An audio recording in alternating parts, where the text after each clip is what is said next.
This sound was erased from the internet.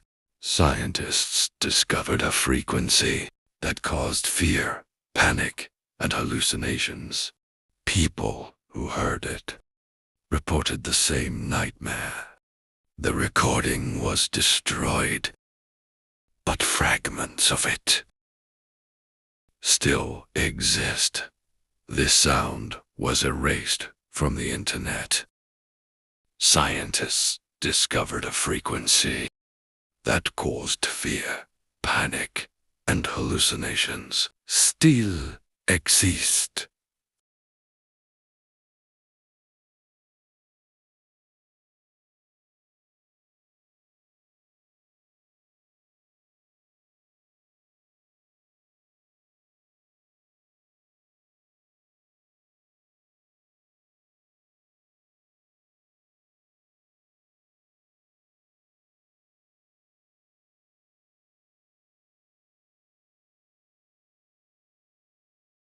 People who heard it reported the same nightmare. The recording was destroyed, but fragments of it